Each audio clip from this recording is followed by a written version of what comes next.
Hello.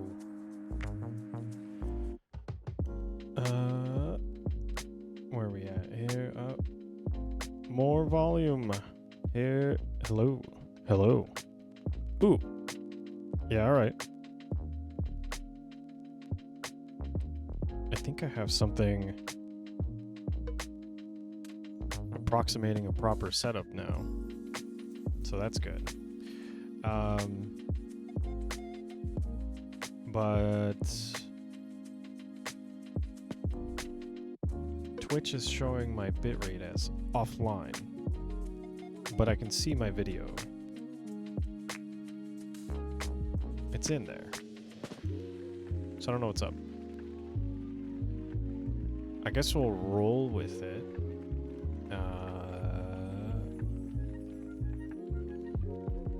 Yeah.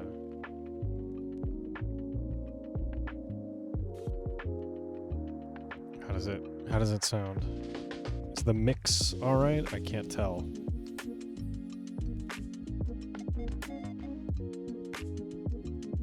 I'd have to do something untoward. Which is, I got a crazy setup going here. It's not great.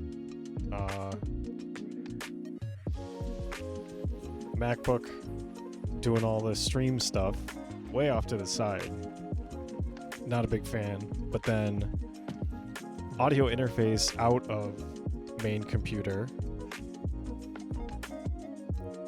And then it's got the secondary output piped to a Focusrite Scarlett plugged into the Mac. With this mic is plugged into. It's not great. Not clean, but it seems to work, so maybe stick with that. I feel like maybe levels need a little bit of adjusting. The music might be too loud. I might be too quiet. It's probably because this mic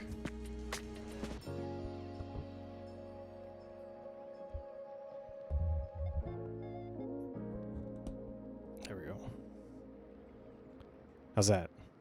A little better. Yeah. Bit loud. Cool. Kind of hot. Not bad. Not bad. Oh, now the bit rate is live, but unstable. Crap.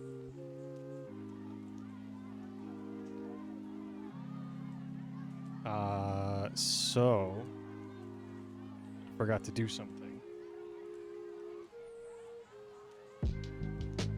Oh no. Okay. We're gonna do science. Maybe we should not do science. It's gonna kill everything.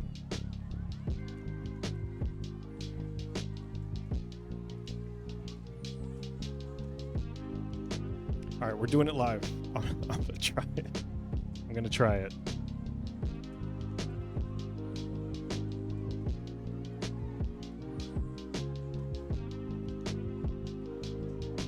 I guess I should explain. I have a network dongle thing for the MacBook, and I have an Ethernet cable over there. It's just not plugged in, so I have to. But I'm using a USB hub that is not USB-C, so I have one of those little converters, and they're kind of chonky. So, let's do it.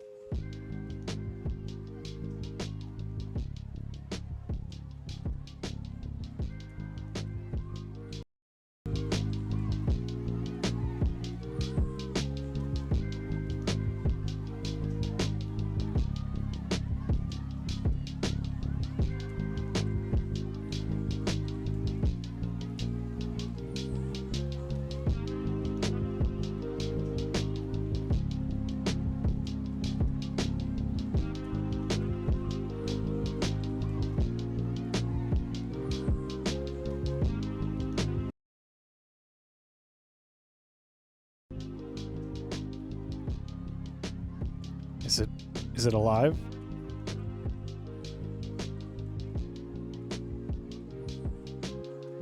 It's not ultra dead. Oh, the camera is not happy though. Let's see. 1 second. Hey! Okay, it's back. Now I need to try plugging in the network.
A precipitous drop in bitrate. It seems to be fine now. Ooh. Is it back? Are you back?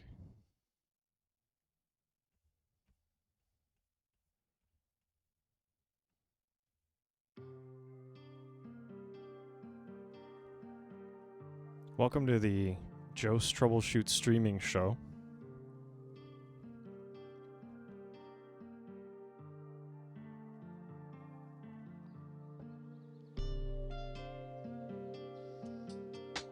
There's a lot of work for a guy like me.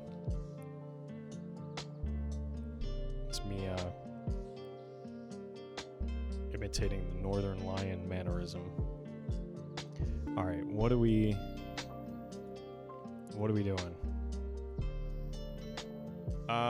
Yeah, so I'm gonna continue looking at some Phoenix stuff. I've got as far as oh, why doesn't it remember? Like, it remembers the capture device, but it's the wrong capture device. Like, it's the right name, but it's the wrong thing. Alright. There we go. So... I've gotten about this far, where basically last time what we did,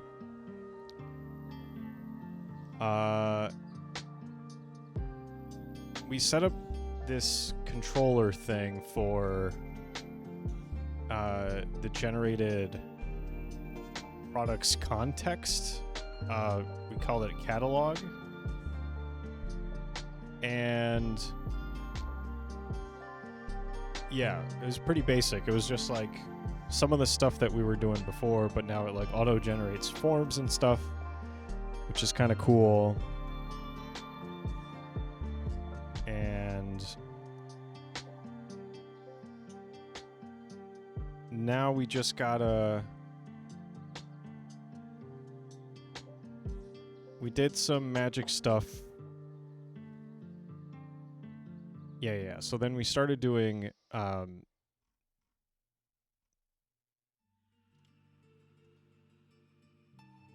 implementations for the view count. So every time you look at a product, it increments a view count, which illustrates a race condition.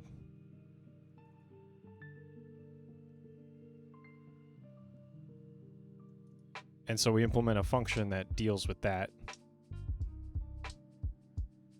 appropriately. Why?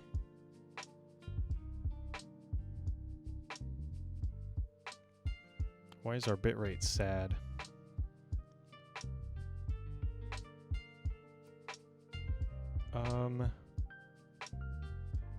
What if I killed the Wi-Fi? Oh, that wouldn't work. It doesn't appear to be plugged in on the other end.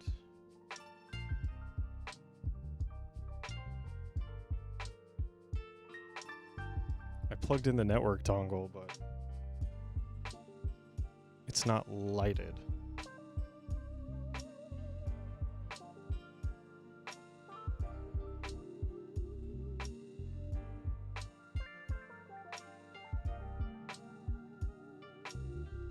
But it is connected. Hang on. Oh boy. I gotta get a technical difficulties thing up here.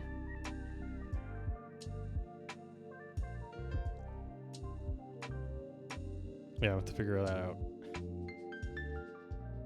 Give me a sec.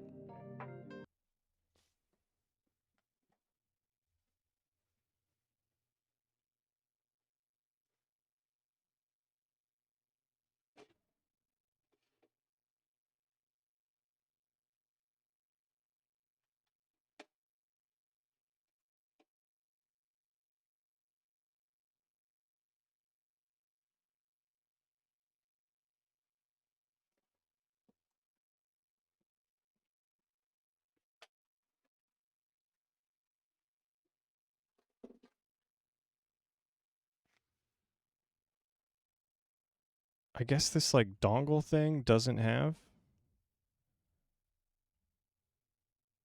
LEDs. I'm gonna kill the Wi-Fi.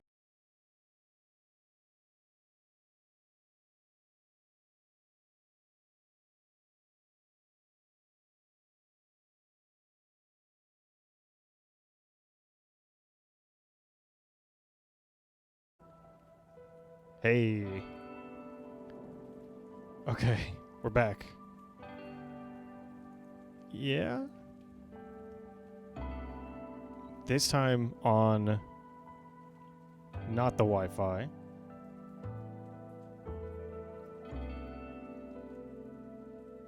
Cool. Bitrate stabilizing, maybe? Hey, we got 2 viewers. That's a first.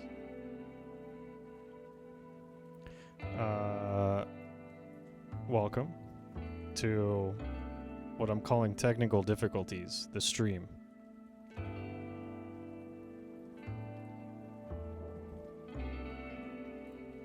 Oh, I scared them off. Okay. Snap back to page views. I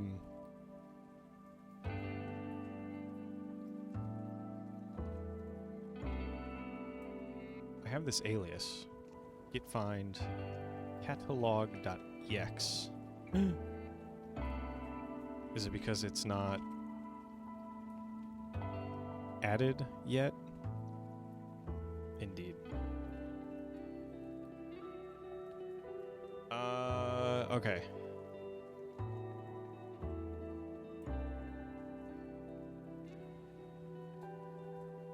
Oh, it's tiny. Why is it so small? So small. Alright, I got as far as doing some of this. So there's some magic here. The repo module knows how to handle the atomic update of view with an increment operation. So the page will show and I can load it. So mix phoenix.server. Is that what it's called? Did I do that right? I did. So at localhost 4000. Well, we gotta hit the catalog. No, where is it? Oh, is it called products? Products. There we go. So now, see, this is showing 3. Then we go in here. Now it's showing 4. Every time we go in there, every time we refresh the page, the number goes up. Which is cool. And this does it in a way that avoids the race condition up here. Like, you might still have stale data, right? Because we're not constantly checking for what is the live view count. That would be silly and unnecessary for this kind of website. But, so if 2 people load the same page, load the Metaprogramming Elixir book at the same time. Where'd it go? Oh, it's over here. Then they might get the same current count, but one of them will update the database first. So if it starts at, like in this example, if it starts at 13, then they both load it at 13, but then one of them increments it to 14, and that'll show 14. And then the next one comes in, and that'll increment it to 15, and that'll show 15, which is fine.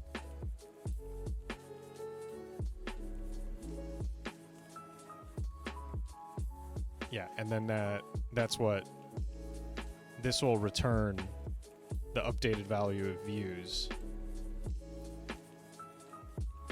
I'm not sure what the 1 is. I think that's the number of things that were updated by update all.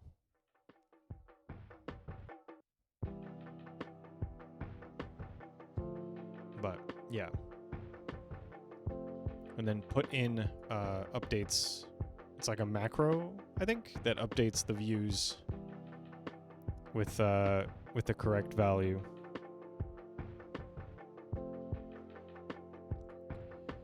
Okay. What else?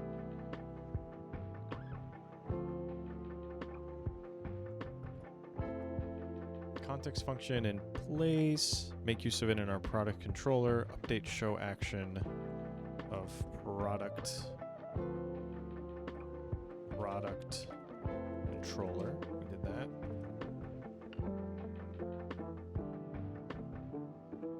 When we get the product, increment the page views. Yep. Cool. And we see that in the logs. Then we get some context. Cool. In context relationships. Our basic catalog features are nice. But let's take it up a notch. Bam! Many e-commerce solutions allow products to be categorized in different ways. Oh yeah, I went through some of this too. Okay. So this is... Now we're trying to also track categories, but the way we're gonna do it is by creating a table of categories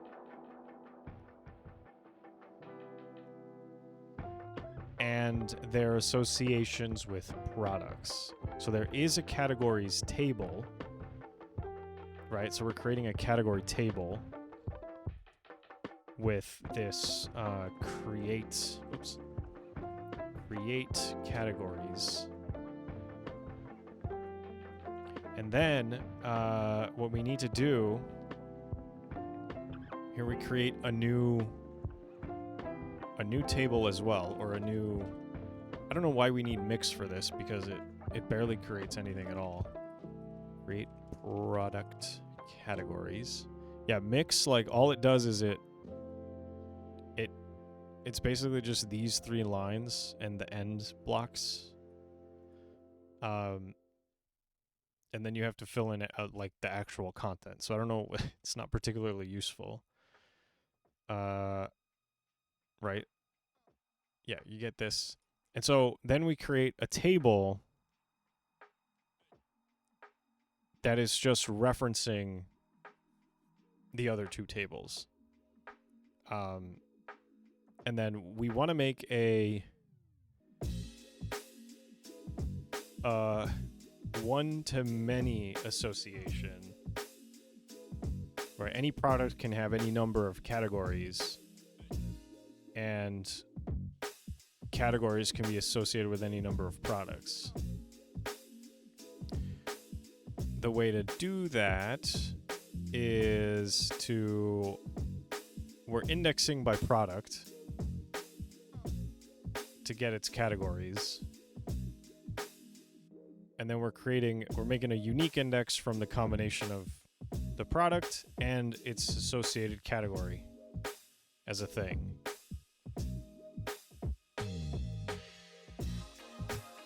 And this is all doing SQL magic that I don't super understand. Because this is calling it, what, a join table?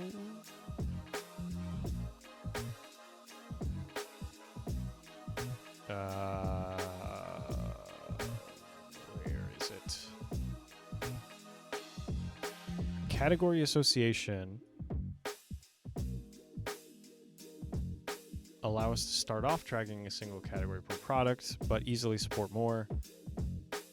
Categories are just text.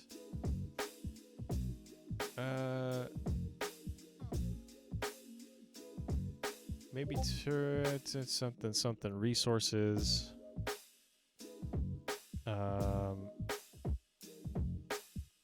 Where's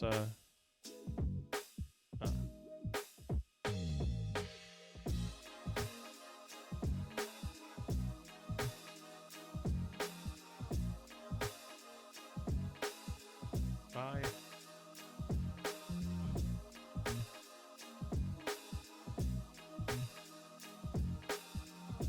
I'm gonna kill Discord. Okay. What is it? I use the word join, I swear. Okay, here it is. Ecto lets us do this with a join table. We create a product categories table, primary key false. Define product ID and category ID foreign key fields. Let it do the bookkeeping.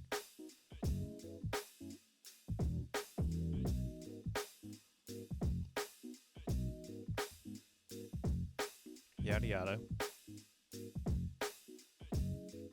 Indexes for foreign keys. SQL database indexes. What is a database index? Here. Let's ask Stack Overflow. Used to speed up searching in a database.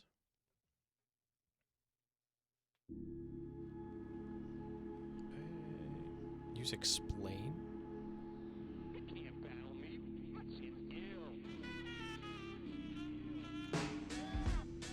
So is it just like a hint?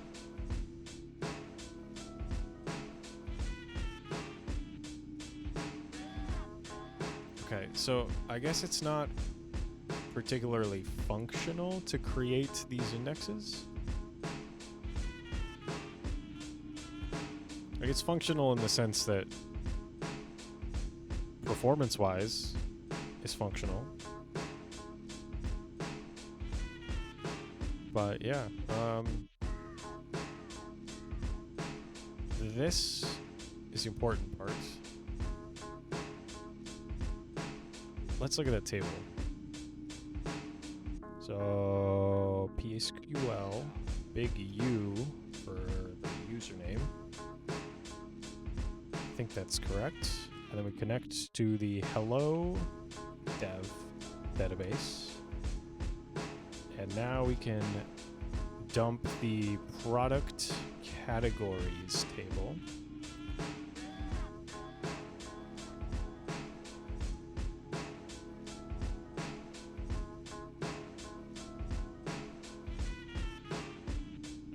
Select star from product categories. There's nothing in there, but just 2 columns. Okay. Yeah, that's... And then this index stuff, I don't exactly understand, but if it's mostly for performance, I'm happy not understanding it.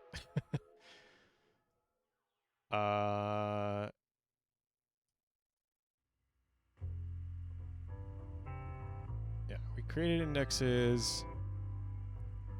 Making a unique index makes it so that we cannot have duplicate categories. Okay, so that's not exactly... Not only a performance thing. This does add a constraint.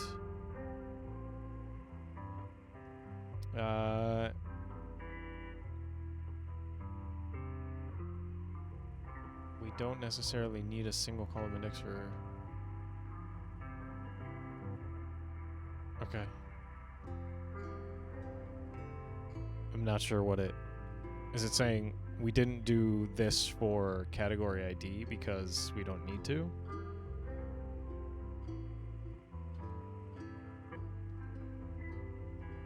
Because we've done this with the unique index that is a combination? Multi-column index? Yeah. Okay. Cool. I also did this. Did the little data gen. So yeah, if we mix run the seeds, now we have some categories in the category. Let's put this back. Connect to... Is there a way to... Man P-Squeal. P-Squeal. Connect.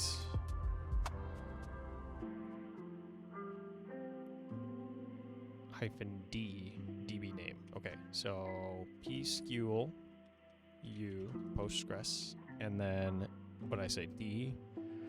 For the hello dev. And then we dump the categories. It's got some stuff. Select star from categories. Yeah, and these are the these. That was added with this seeds.exs file.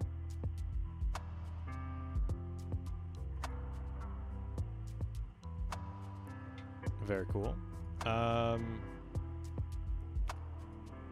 What else? Yeah.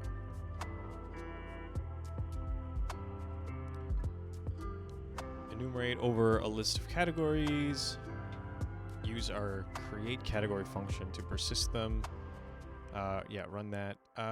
Before we integrate categories into the web layer, we need to let our context know how to associate products and categories. Associate products and categories. Okay. I might have already done the copy paste for this. Product.ex. Yeah. So now we're telling it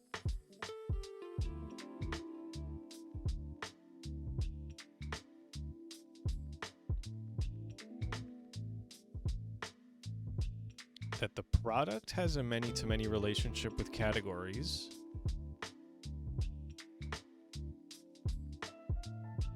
And we're joining through product categories.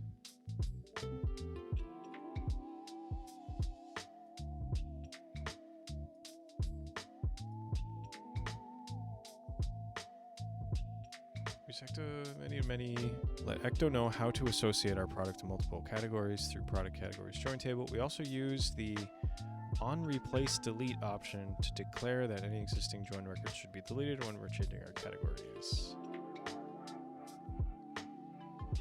How to associate our product to multiple categories through the join table? Well, how are we telling it? What are we telling it? I don't know. Many to many. Ecto? Ecto. Many to many.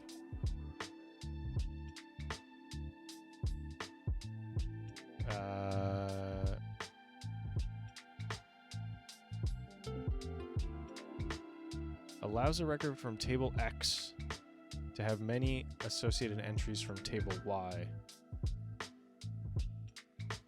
And vice versa. Many to many. Where is this documented?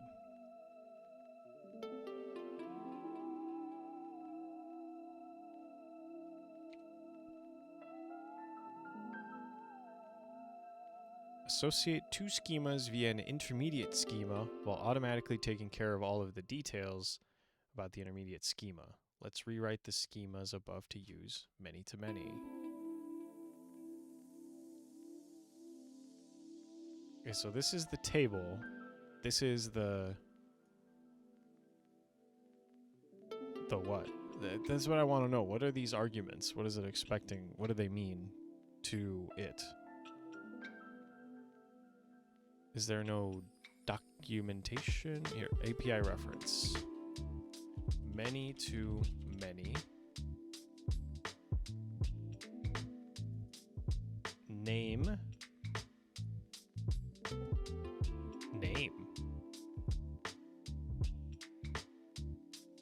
Okay, so this product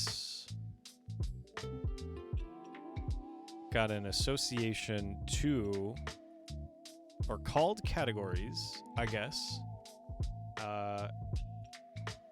of the schema category.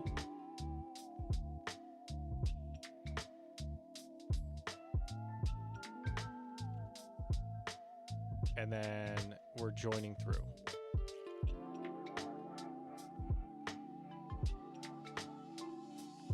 So in the post, we're saying many to many tags. They go in here.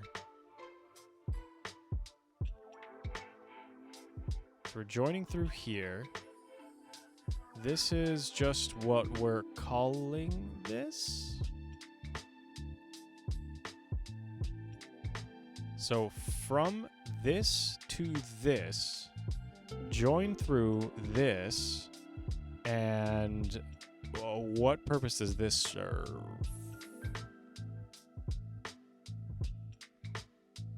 Where does that appear?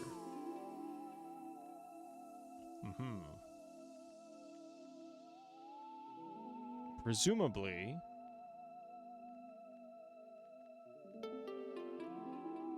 in the change set, maybe? Through some magic, it'll be in there. Perhaps. Flashbang. Light mode. Okay. I think I'm vibing with it. We can implement the selection of categories in our product. Gotta do a ban.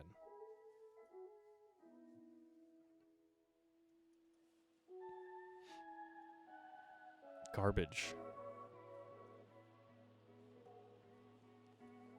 It'd be really sad if they're my one viewer.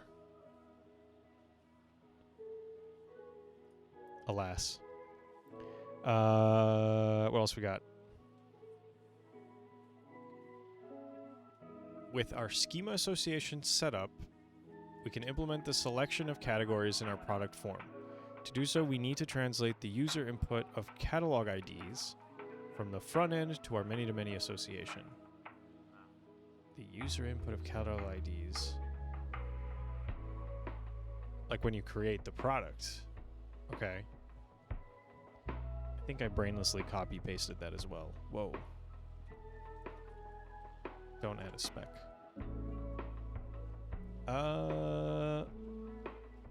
Open your catalog context. So catalog. Yeah, get product we changed from just repo get a product of a certain ID, and then there's this the heck. Now there's this preload situation. I don't know what that is.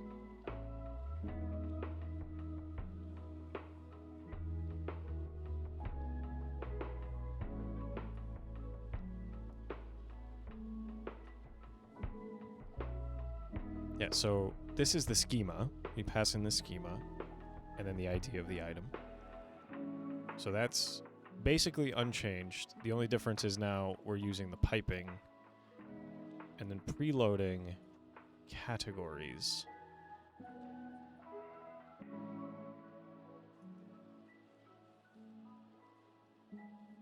What does this do? Preloads all associations on the given struct or structs. Struct or structs, yeah, so the product, and then preloads.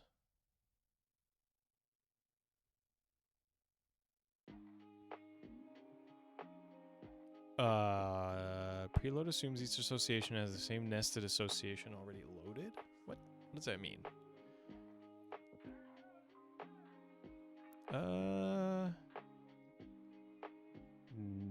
Not sure.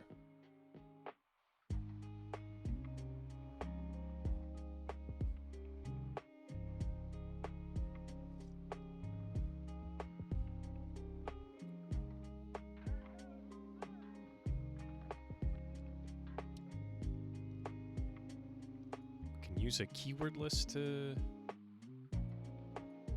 preload nested associations. What is this weird mouse behavior up here? I don't understand. Alright, in any case, maybe it'll explain it down below. But then when we, so changes to create product, we're changing it from just make a change set.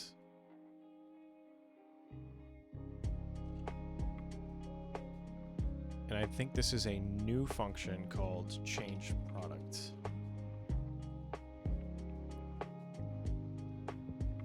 It's not. I think we already had change product. But it is different. So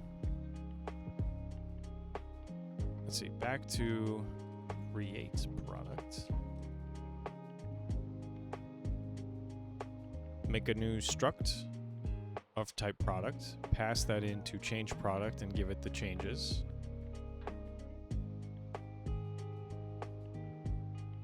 And then put it in to the database. Okay. Update a product.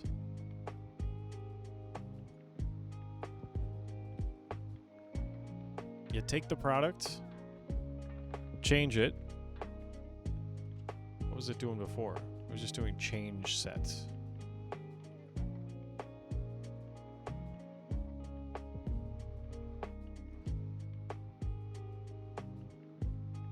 I don't know why it wasn't doing that before. Why wasn't it using change product? Not sure. Okay, and then the implementation of change product.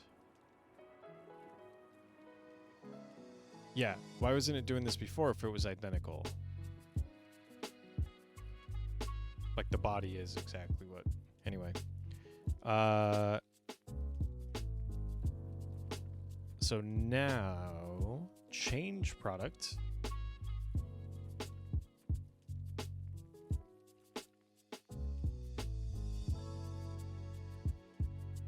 It's kind of the same as update product. But now we're going to grab the category IDs that are passed in as new attributes. List categories by ID. So give it an ID.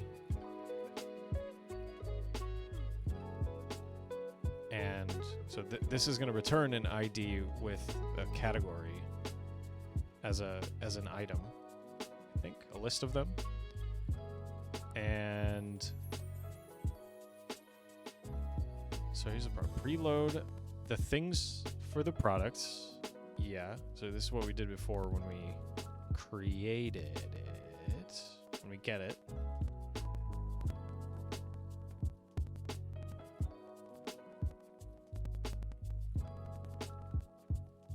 Right, because otherwise we don't have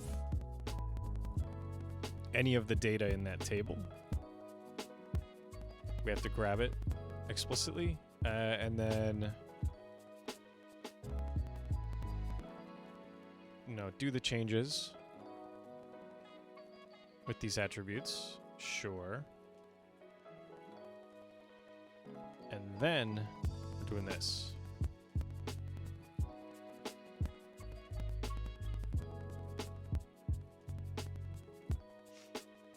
All right, insert. Put assoc into categories. It's this, which is sort of in here, but not really, right? I think that's why this is weird. Because it's a separate table of the association. So we grab it, and now when we access this property, we always need to do it through like some function.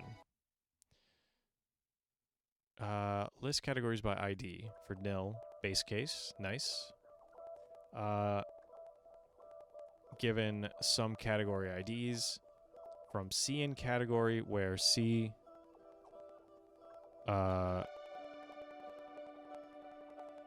CID in category IDs. So this is do a query from category where each of said categories IDs are in this list.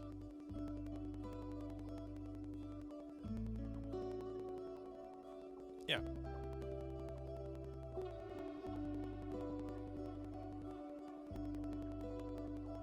And the category table is a list of all the categories. This is a reference to the association, the table of categories and products as one column and another. Makes sense? I'm getting it, maybe? I'm understanding a little bit. Okay, we added repo to preload our categories when we fetch a product.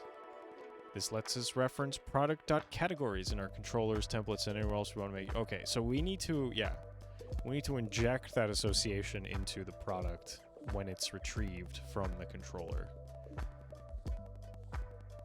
Create an update, call our existing change product function to produce a change set. Look up to find all categories attribute of present. Then we preloaded the categories called put assoc to place the fetched categories into the change set. Finally, we implemented the list categories by ID function to query the categories matching the category IDs. Or return an empty list if no attribute is present. Now, create an update, receive a change set with the category associations all ready to go once we attempt an insert or update. Now let's expose our new feature to the web by adding a category input to our product form. Exciting. Yeah, so our product form here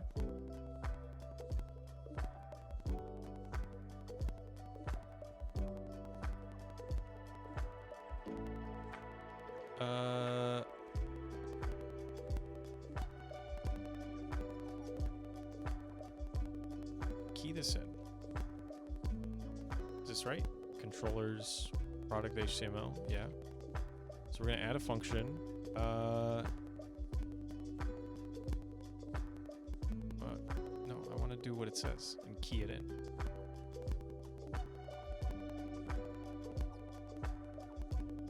That.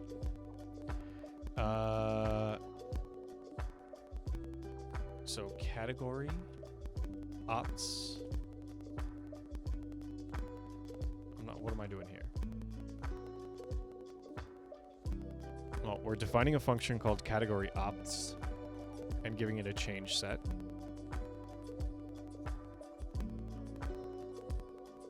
And then one thing I learned was that equals is weak binding in this language. I was confused by the order of operations here, but this is effectively everything after the equals is in parentheses. Get change to categories, and we can do it this way. Enum map. Oh, and then this is funky Elixir syntax that I'm trying to remember. It's like a lambda kind of thing, where this takes a function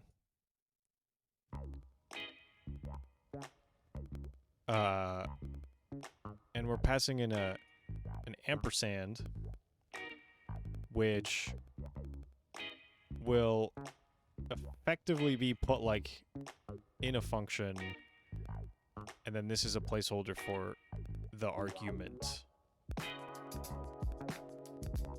Right, so we're mapping a function that takes an element and returns anything.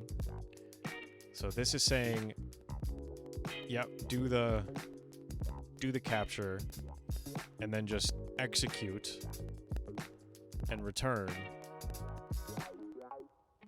the elements data.id, which is a placeholder. It's like having done,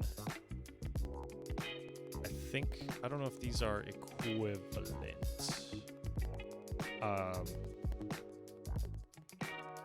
Is that a keyword function?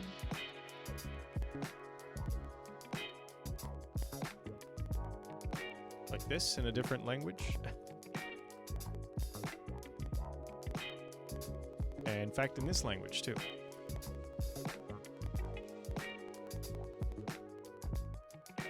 It's not do.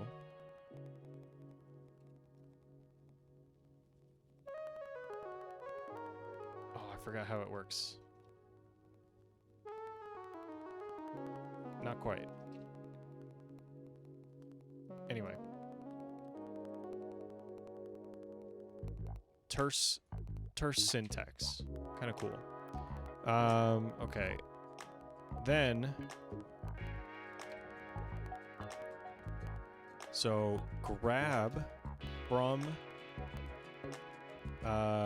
hello catalog, or do our list categories that we created just a little bit ago.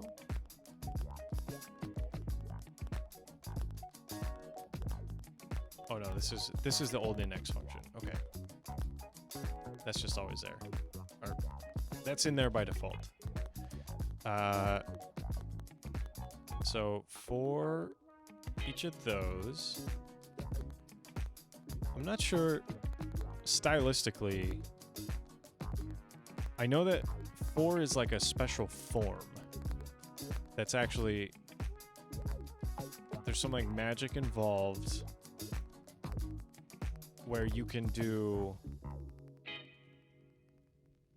where it's like a function. So you're basically like passing in this, and then you can do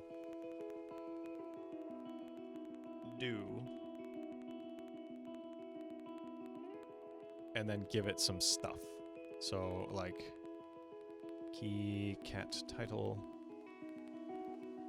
cat ID, selected cat.id in existing IDs. Invalid syntax. It's kind of like a function. It's not quite a function. But this is not any different than doing that. Except that we have to get rid of this comma.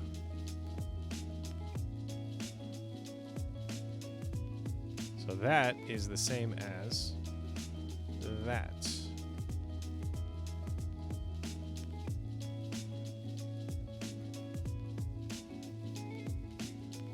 So what is it doing?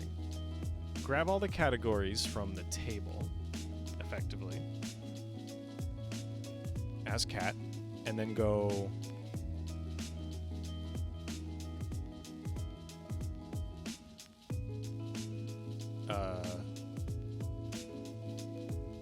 so this will yield this.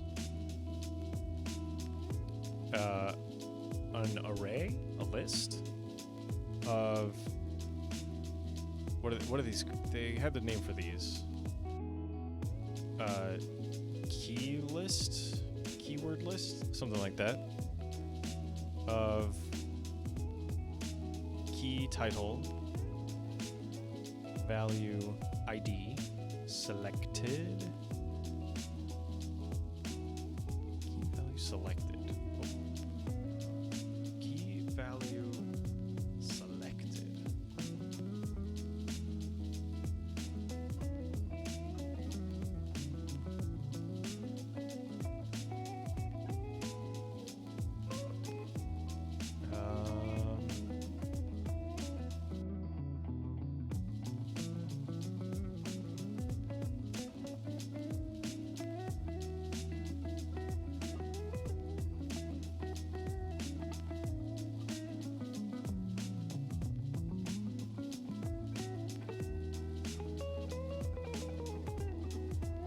Not understanding.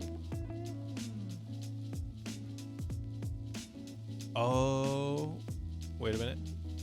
Maybe. Okay. We get a change set.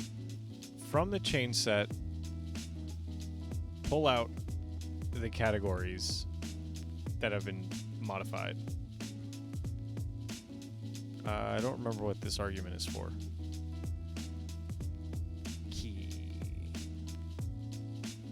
Default or nil. Oh, default is empty. Okay. And then map each of those to its ID. Pull out its ID. So these are the existing IDs that are already in. These are the IDs in the change set that are already categories. No?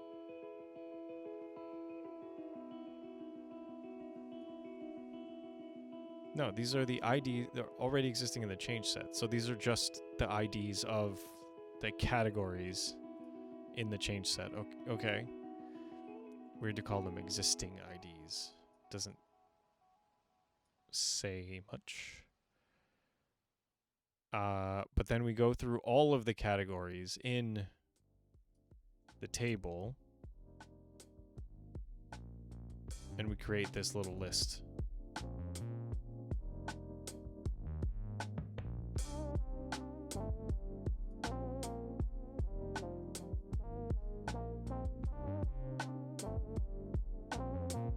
Maybe it'll become clearer if we continue.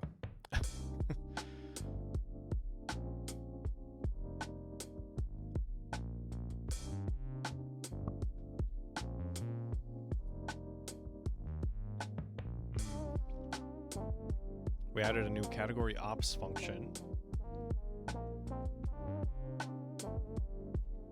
which generates the select options for a multiple select tag we will add soon. Oh, this is for like a form. It's like a little multi HTML. Let's see, MDN multi select. Select multiple? No, that's not what I want. Like this? Where you can select multiple of these? Is there a built-in thing for that? But yeah.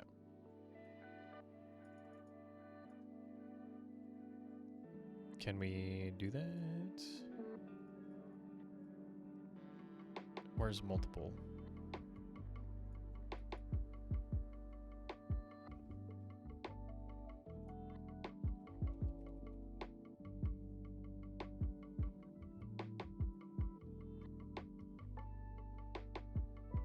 Like that.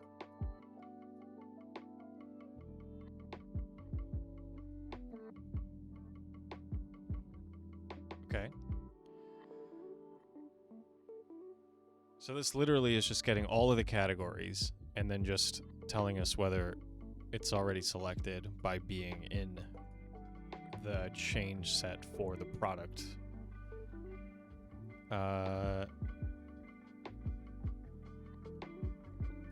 Yeah, with our category ops function in place, we can open up product form.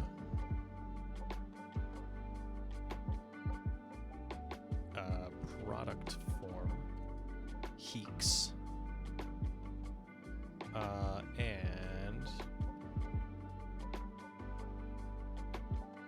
what are we doing here? We're saying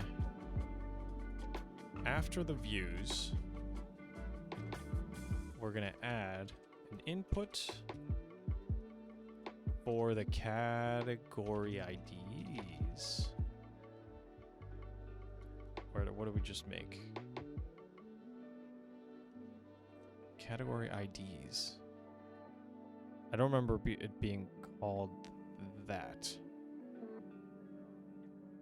Right, because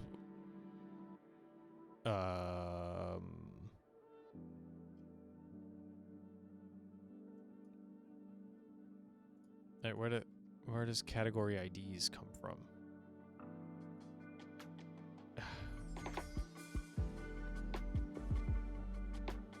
This is the thing that I don't like about frameworks like this.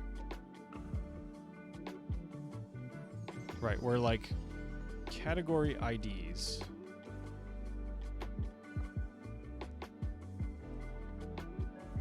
is just magic, right? Like it didn't come from anywhere.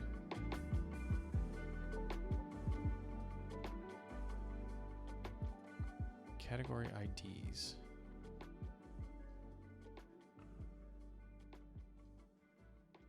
Well,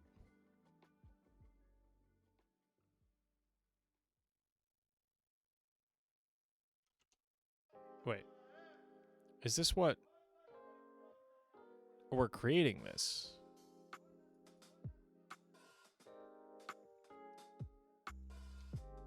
Right, this putting it here is what defines it. Not it's not a thing that already exists. We're okay. That makes sense. Multiple, true.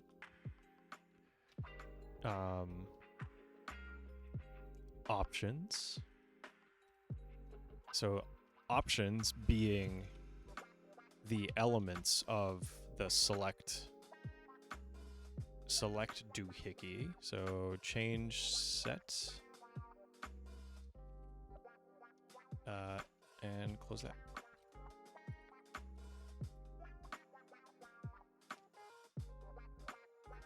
Whoa, how is that?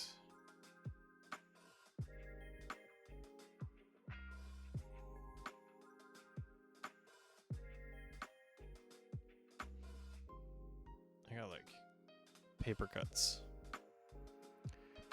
from cleaning out some old documents and stuff and shredding a bunch of old bills and whatnot. Okay.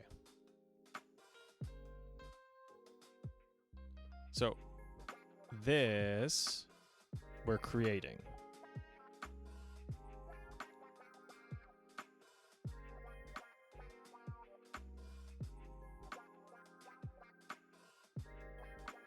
Yeah. And then up here, when you do change products, that's where we use it. But it's not like part of a schema. No one's checking that this is this. We'd call it something else, like my category thing. Yeah. Now let's try it out. Okay. If you insist. Run the server. And bright light time. And head back to products. And what are we doing? Now let's try it out. Next, let's show the products categories in the show template. Wait, are we trying it out or no? Not yet. First, we need to show the products categories. Okay. Show the product. And then I think it's going to be in here. I'm trying not to look.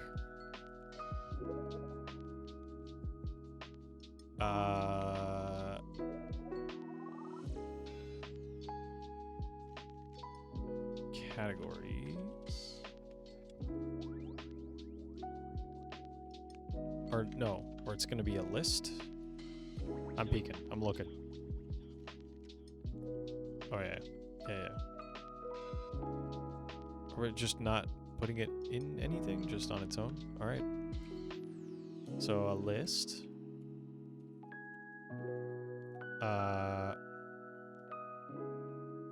Oh no, it's just at the end. Okay. Yeah. I was sort of right. Title equals categories.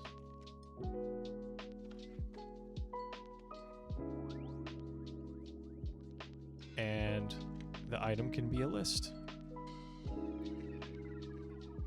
So for every category in the product. Now this is in the schema.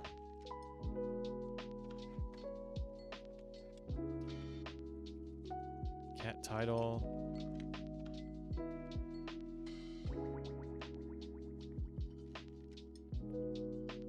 And let me look back on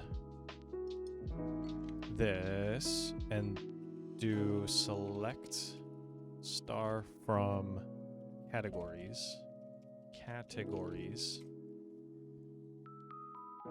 Title and ID. Yeah. Okay. And then yeah,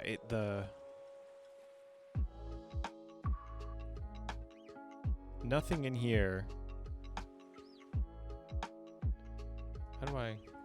Can I change the layout of this?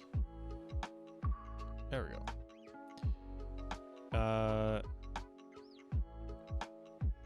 Nothing in here tells me anything about the association between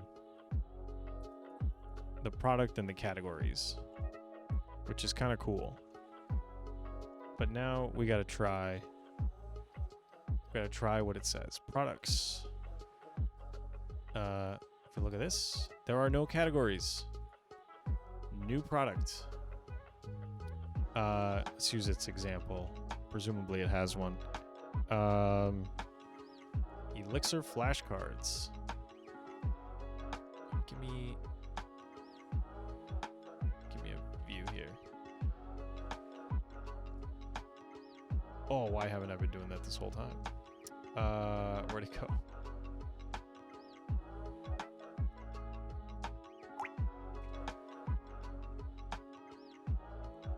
Oh, we're here. Flashcard set for the Elixir programming language. Price 5. Views. We'll leave it blank. And we'll say this is the books and education categories. We'll Hit it with save. Can't be blank. Can it be negative?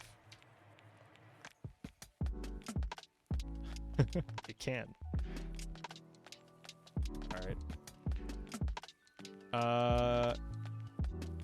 But there they are. Cool.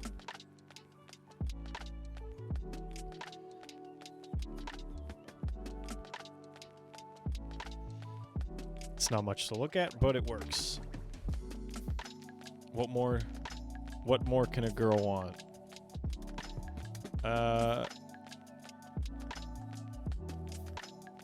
Cross-context dependencies. Other main features. Carting products. Carting. I don't know that I've ever heard it called carting. In order to properly track products that have been added to a user's cart, we'll need a new place to persist this information, along with point-in-time product information like the price at time of carting. This is necessary so we can detect product price changes in the future. We know what we need to build. Do we? We need to build a cart.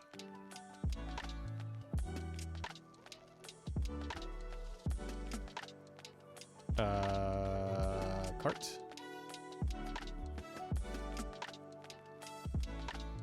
So we need a table or whatever that is the carts that associates a user with the product and then some product info.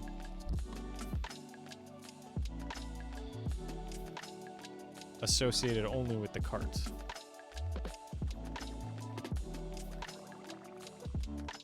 Now, we need to decide where the cart functionality lives. Or just make a new context? Think about the isolation of our application. The exhibition of products in our catalog distinctly differs from the responsibilities of managing a user's cart. Yeah. A product catalog shouldn't care about the rules of our shopping cart system and vice versa. There is a clear need here for a separate context to handle the new cart responsibilities. Let's call it shopping cart. Let's create a shopping cart context to handle basic cart duties. Before we write code, let's imagine we have the following feature requirements. Add products to a user's cart from the product show page. Yeah. Store point-in-time product price information at time of carting. Sure. Store and update quantities in cart. Okay. And calculate and display sum of cart prices. Okay. We need a cart resource and cart items. Yep, so we can use this mix thing like we've done in the past. Oops. How do I switch? Nope. I've forgotten how to switch to the other views.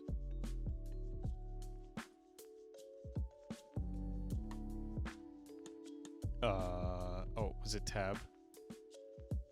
I think it was tab.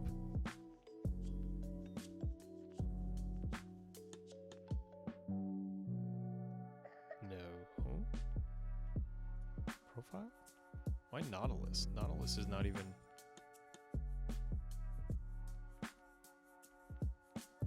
clipboard, navigation... No. Session.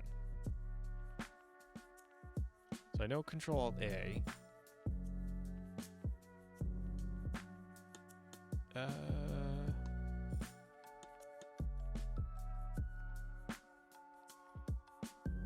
Oh, just Control Tab. Doi. I knew that. Okay. Can you... Let's put you back over here. Alright. So, we're in a new context. We're calling it cart.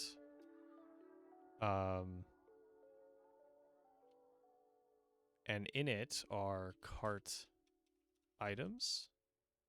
How do they do it? Shopping cart. Cart.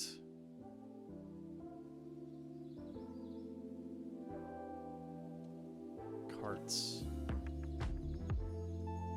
Huh.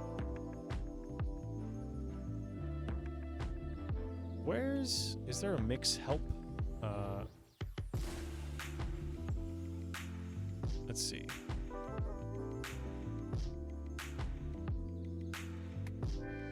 Yeah, maybe. There's hex help. All right, so what if I do mix help Phoenix gen context?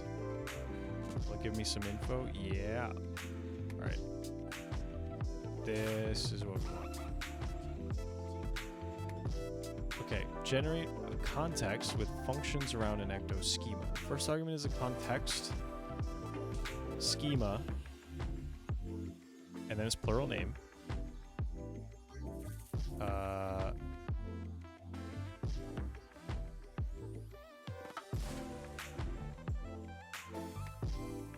Okay. Context. Basically the name of the module, and then the schema for an item,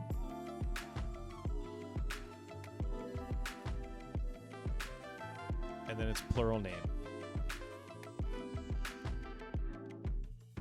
Right, because every user can have their own cart. Makes kind of some sense there. All right.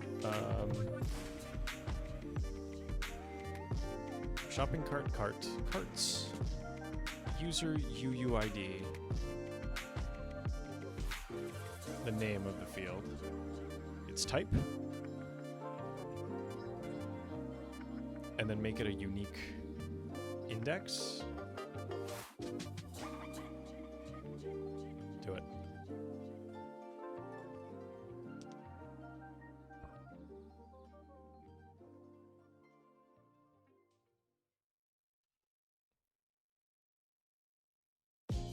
So unique is a new thing. Haven't done this before. Unique implementations of the following fixture functions for testing. Is it going to make us do that? Are we going to learn? We generated our new context shopping cart with a new shopping cart.cart schema to tie a user to their cart, which holds cart items. We don't have real users yet, so for now, our cart will be tracked by an anonymous user UUID that we will add to our plug session in a moment. With our cart in place, let's generate cart items. Okay, yeah. Mix Phoenix gen context is a different. Oh, I see. In the shopping cart context, we're making a cart item schema called cart items.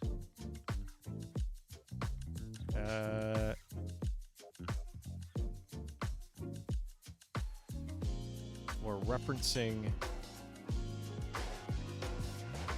a cart from the table.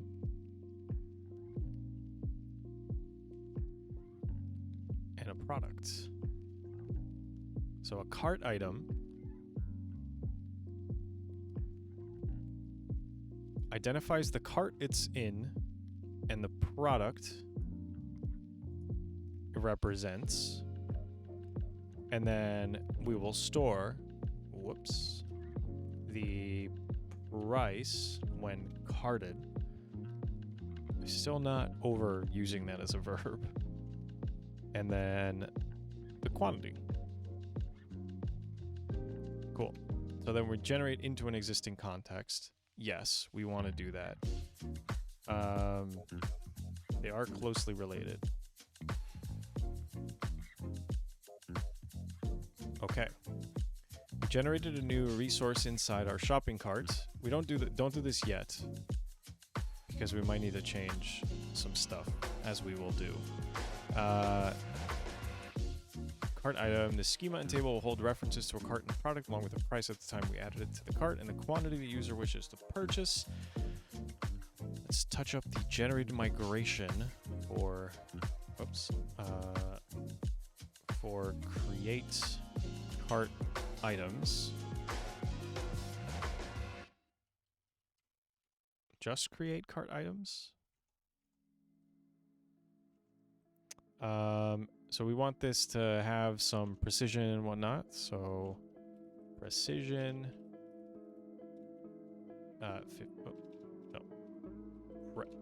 Precision. There we go. 15. Scale 6. Not nullable.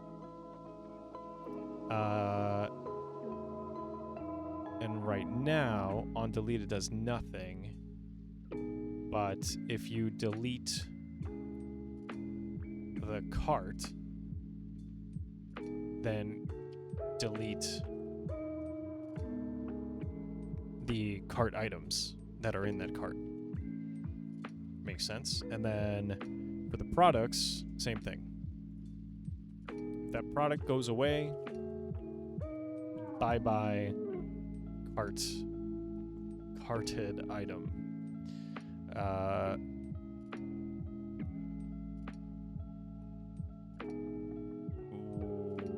Weird.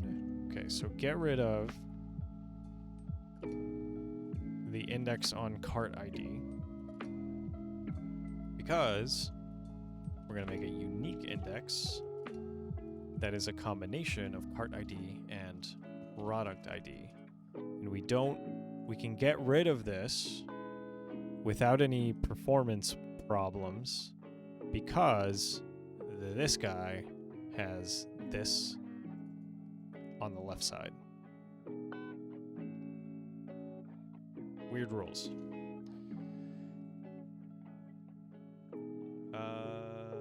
Yeah. So that's that. Yeah, use the delete all strategy again to enforce data integrity. When a cart or product is deleted, we don't have to rely on application code in shopping cart or catalog to worry about cleaning up the records.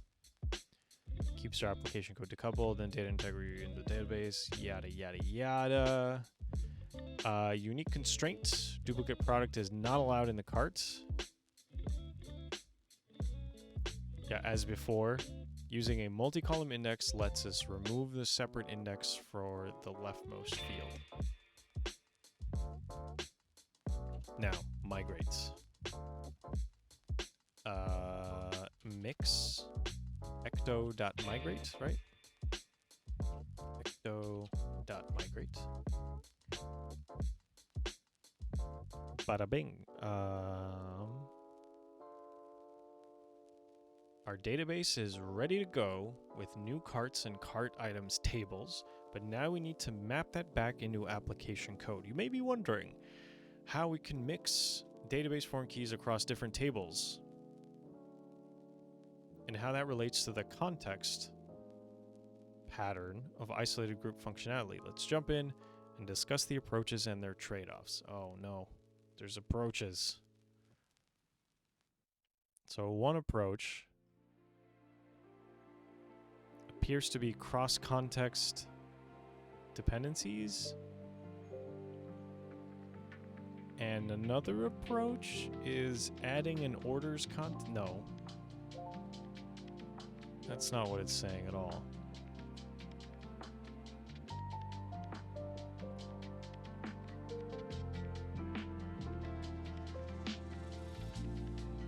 Oh, cross-context data is not listed here. Okay.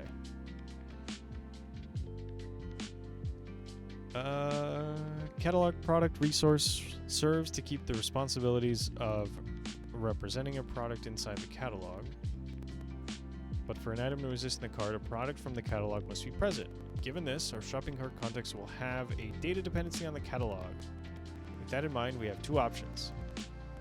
One is to expose APIs on the catalog that allows us to efficiently fetch product data for use in the shopping cart system, which we'd manually stitch together.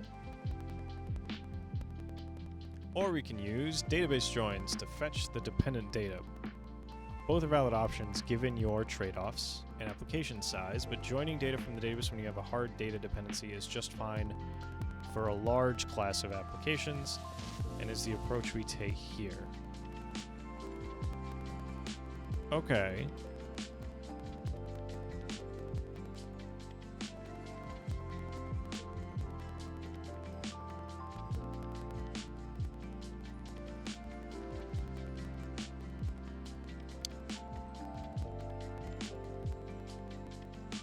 So what is it saying? We could expose more functions on catalog context and just have the dependency in the code. Kind of the way we do within the catalog context. Or we can use database joins to fetch the dependent data.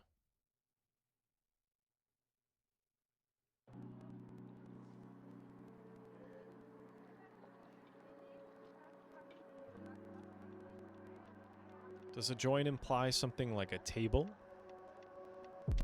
It's like a source of data is the join. Well, let's see where it takes us. Now that we know where our data dependencies exist, let's add our schema association so that we can tie shopping cart items to products. Let's make a quick change to our cart schema in cart EX to associate a cart to its items.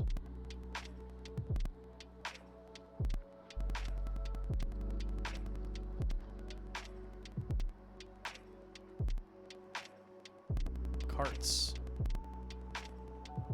has a user ID and can have many items. Has many. We'll call this items of shopping cart dot cart item. Cart item. Timestamps, sure. Now that our cart is associated to the items we place in it, let's set up the cart item associations inside lib hello cart item. Okay, so what are we doing here? Without peeking too much.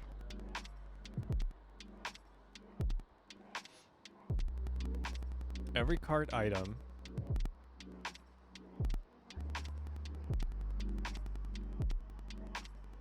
has some fields, sure. Do we need validation? What is it saying? Get rid of these two. Oh. We're saying belongs to. So belongs to cart. Is that like it's another kind of field? So hello shopping cart. Cart. And also belongs to product. Hello dot catalog dot product. And then the change set, we want to validate that the quantity is greater than or equal to 0. So validate number quantity greater than or equal to 0, but less than a 100. Hard limit of 100 items. You cannot buy more than 100 items in our shop. The deals are just so good, we don't want that amount of business from you.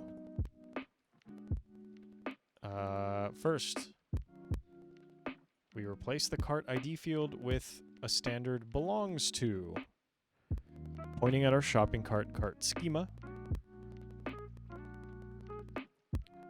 Replace the product ID field, adding our first cross-context data dependency with a belongs to for the catalog product schema. Here we intentionally coupled the data boundaries because it provides exactly what we need, an isolated context API with the bare minimum knowledge necessary to reference a product in our system. Next, we added a new validation. Ensure any quantity provided by user input is between 0 and 100. Okay. With our schemas in place, we can start integrating the new data structures and shopping cart context APIs into our web-facing features. Actually, one thing I want to do, because I've only got about 15 minutes before I gotta take off. I want to explore something. I want to validate the number of views so that when I create a new item from here, so new product, I want to prevent this from letting you type in -1. Oh, I'm so blown out.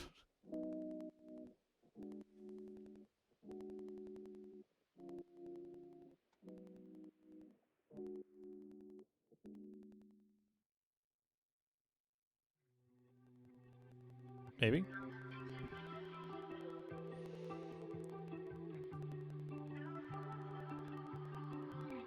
That looks okay.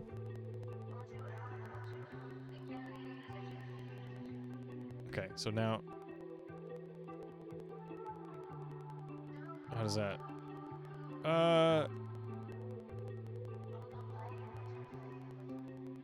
Like, you can tell, obviously, but it's not as ridiculous. Yeah, okay. So, this shouldn't be allowed. And so, let's go to product and validate number views greater than or equal to. Wait, what? We just saw this. I'm gonna do it by, no looking.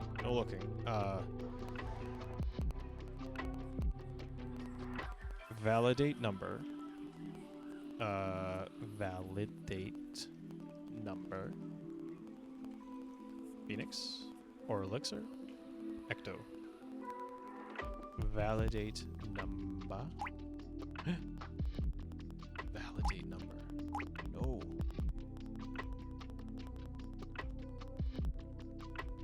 Validate number. It's not in here. What?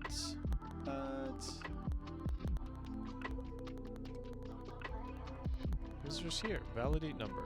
So why can't I search for this? Anyway, I was right.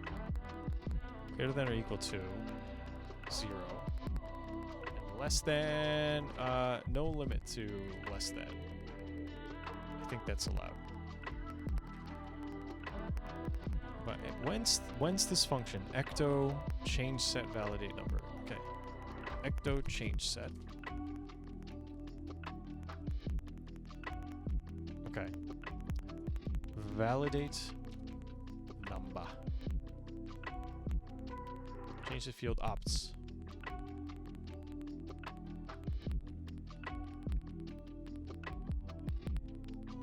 Yeah. So this is what... So I think keyword list? Is that what it's called? Elixir keyword list. To remind myself of some of the syntax. So I think what it is that doing this is equivalent to validate number views, and then a keyword list of greater than or equal to 0. I think those two are the same. Well, let's try it. So now we'll go back. So this should be reloaded via the magic of this stuff. Title, my book. Description. This book is probably mediocre. Price, $15.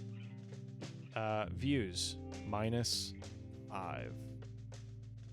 And my book will be about power tools.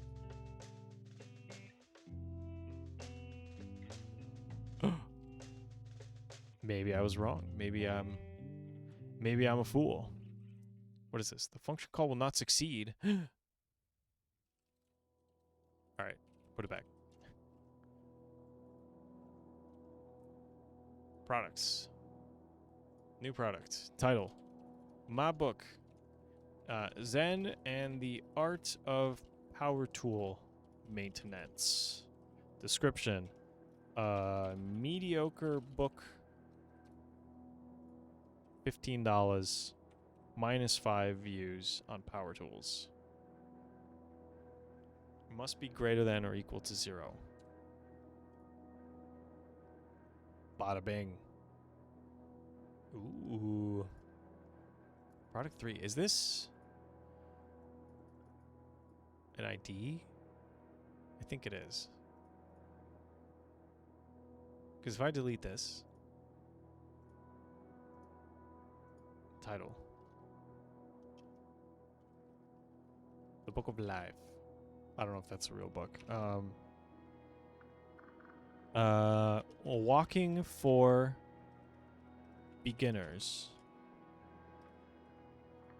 A Child's Guide to First Steps. This is targeted at new parents, so $75. And this doesn't matter. Now I'm just trying stuff. Education. Aha, product 4, not product 3. So here's product 1. And yeah, because they're serialized, but you never backfill. Yeah, product 3 doesn't exist. Product 4, very cool. Nice. Okay. It's about 6 p.m. And between feeding my cat and getting dinner, the time has come. So I'm gonna sign off now that we've gotten to a decent stopping point. I'll click here so that it ends up in the little thing. Yeah. Thanks for watching, to my one viewer, if you're real. And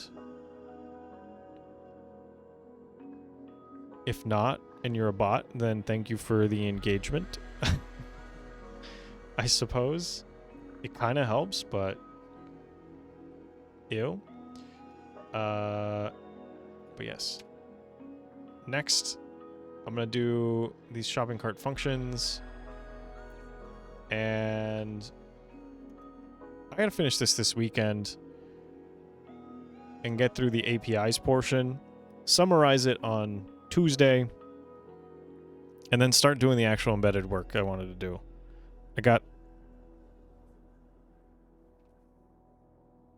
It's in a box, but I've got the ESP32 thing, and a Raspberry Pi that I can run the server on if I need to.